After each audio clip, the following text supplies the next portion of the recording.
Hello, everybody, and today in the series of Great Rishis of India, will be talking about the first journalist. And when I'm talking about first journalist, he is a person who is most celebrated, most talked about, and I'm talking about Narad Muni. So let's find out more about him.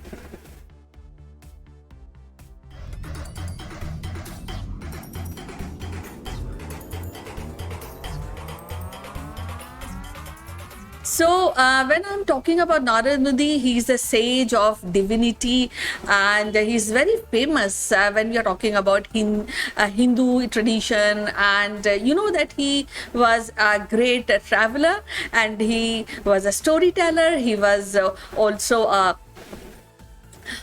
musician, and he carries always news and enlightenment wisdom. And do you know that he is also able to time travel? He can visit multiple dimensions, and he is also have knowledge of quantum realms and can travel in time forward and backward. And one more thing, it's he's quite profound when we're talking about his personality. He was a faster than light, a traveler who can actually travel faster than light. And I'm not mentioning it; it's already mentioned in the Hindu text about his profile.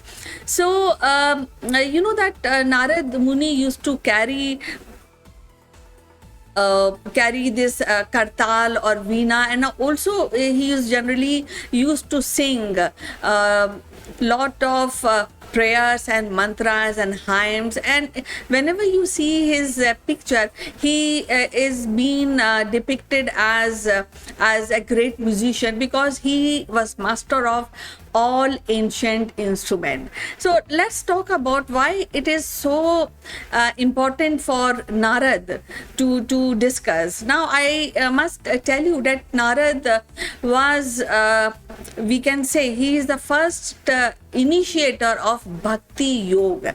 And Narad is described as a wise, mischievous, in some humorous tales, but his profile is much more than that.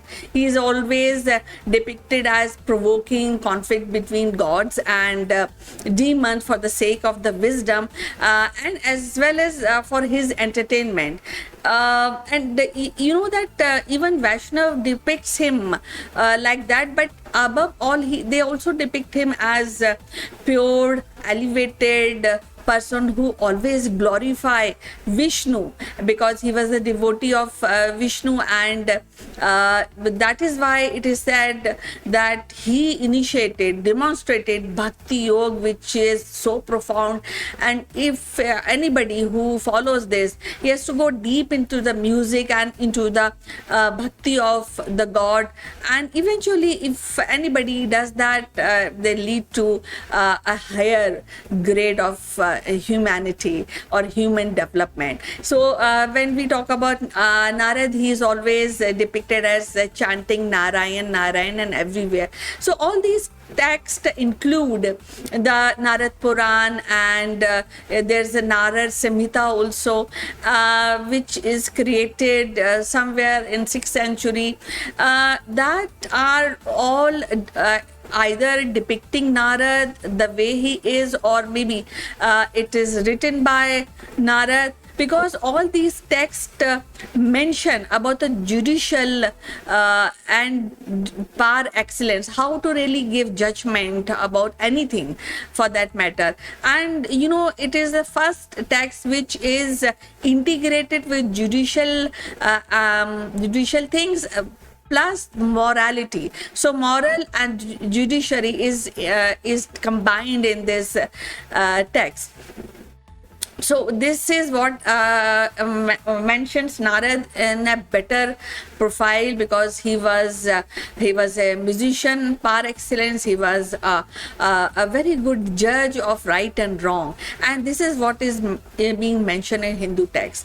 Now, for our Western people who know about the Western culture, let me just give example how we can correlate a profile of Narad with that of Greek culture. In Greek, or Roman counterpart is Mercury and Hermes, if you know that. And let's take little bit of Mercury. He was a god of financial gain, commerce. He was good in communication.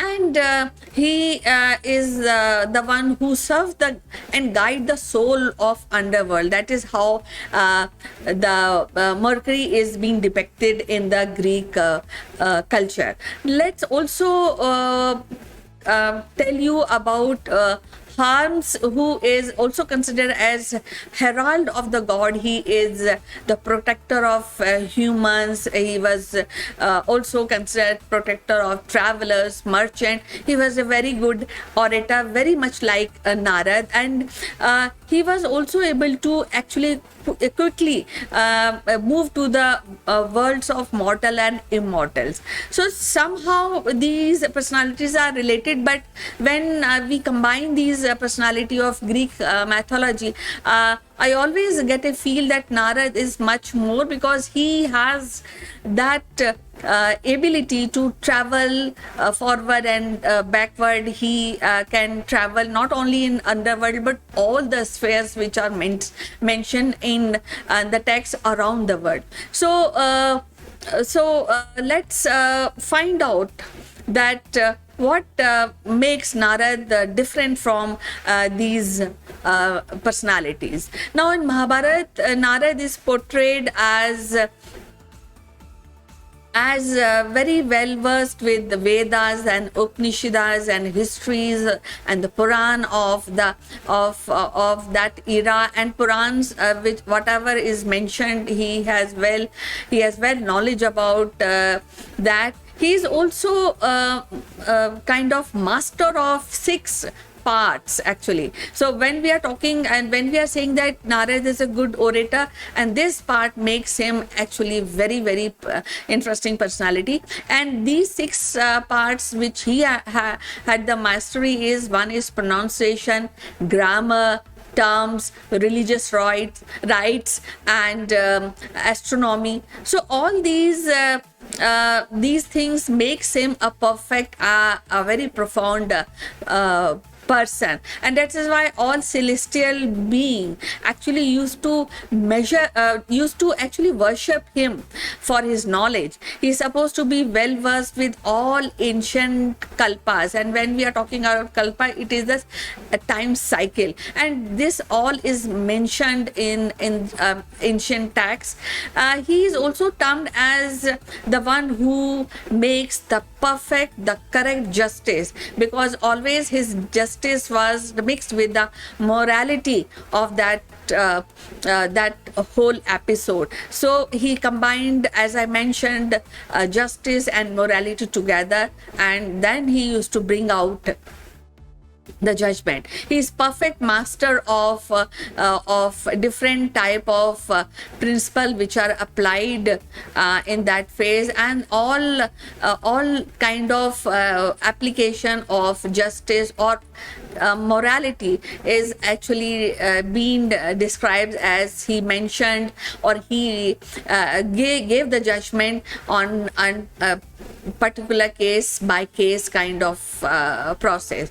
He is also very different when he is into bhakti yoga, or when he is making fun of god or demon for that matter. He was very intelligent, and he possessed the high power of memory that is being mentioned in the text. He also was very good in politics. He had a very good understanding to differentiate the inferior and the superior things and beings, and that is why even God used to take advices from him. He was very much into religion. He would a lot of knowledge and lot of preaching of few things. When I'm talking about few things that mention how to enjoy and tackle the wealth, and wealth, pleasure, what actually pleasure means for human beings, salvation. He possessed knowledge of whole universe and everything which is surrounding the universe. That is why he in fact is also mentioned that he is the only one actually to compete the Brahaspati, the teacher of gods, and that is a place is being given to him in the text. Now let's talk about his knowledge of Sankhya philosophy. We have already discussed Sankhya philosophy, and he was also master of yoga. Now let's actually give you little points regarding Sankhya philosophy. And Sankhya philosophy is one of the six philosophy of Hindu school of philosophies, and it holds, the Sankhya philosophy hold that everything in reality is derived from Purush.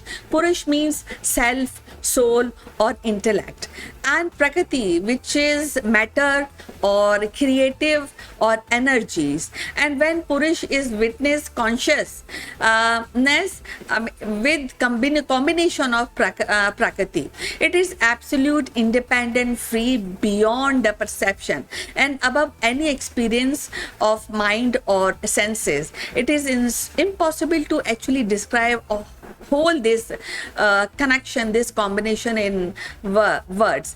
And Prakriti is a matter, as already mentioned in Sankhya philosophy. And when we talk about nature, which is unconscious, which is there, and it balances three part of character, and that is, or qualities we can say, that is sattva, rajas, and tamas.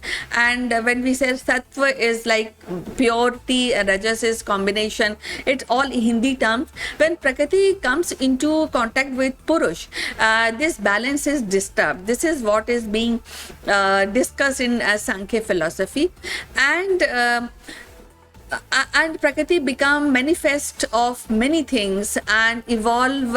There are around 23 tattva which are mentioned in the text, which is also include buddhi, or buddhi means intellect, ego, mind, and there are all these 23 tattva, or the qualities, is again is characterized into 5 qualities, which all is a good understanding. Narad has already had the good understanding of these tattva, and all these capabilities which actually combine into 5 capabilities, sensory content, which we say like touch, feeling, air, all that kind of 5 sensory capabilities which is acquired by human beings. But behind this, there is a huge role which is played by Purush and Prakriti, and these concepts had a big place when we are talking about Narad Muni, because he followed this principle, he propagate these principle of Hindu religion.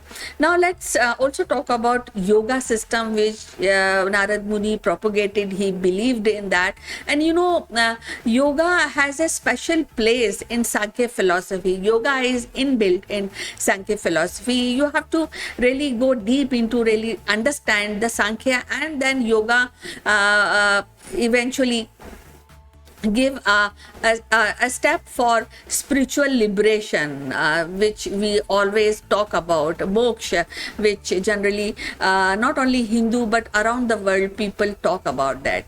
So this is what is being discussed in Narad Puran. It's also been propagated by Narad Muni, and he generally Hindu text say that he is already a spiritual soul which is already liberated, but still exists in this world in the form of connecting all the worlds with his communication. So he is the one who gives and pass on the news. That is why in the beginning of the program I told you he is the first journalist of this world.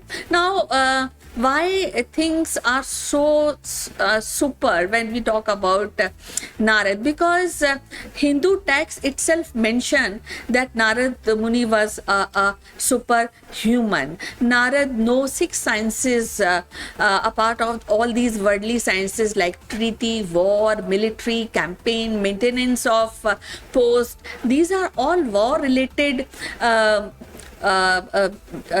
knowledge, and he was extremely very good in this, how to ambush, how and make the strategies of ambush enemy. So all this is mentioned, it's all being given by Narad in his teaching. He was a very thorough master. He was fond of war as well as music, so that is a contrast, but he was master of both. Now, let me tell you a little more about the science, because as I mentioned you that he was the one person who had knowledge of quantum realms. And as you know that Niels Bohr and Max Planck, who were the 2 founding father of quantum theory, and they also received a Nobel Prize in physics for their work in quanta. He was but when we talk about Narad, he was a profound traveler. He traveled in quantum realm in multiple dimension. When we talk about quantum traveling, quantum realms exist in real life, and time travel is technically possible. But here Narad is a person who can communicate to different people in different dimension, in multiverse at the same time. So that makes him a superhuman. So let me talk to you about dimension. The world, we know it has 3 dimension: space, length, wide, and depth. So one dimension is time, but there are mind-bending possibilities that many dimensions exist, and scientists are actually working on these theories, these dimensions. And according to string theory, one of the leading physics model of the last half century, the universe operates, it says that universe operates in 10 dimensions. So do you believe in dimensions? If you believe in dimensions, then please mention your point of view regarding this concept, and I would look forward for your comments.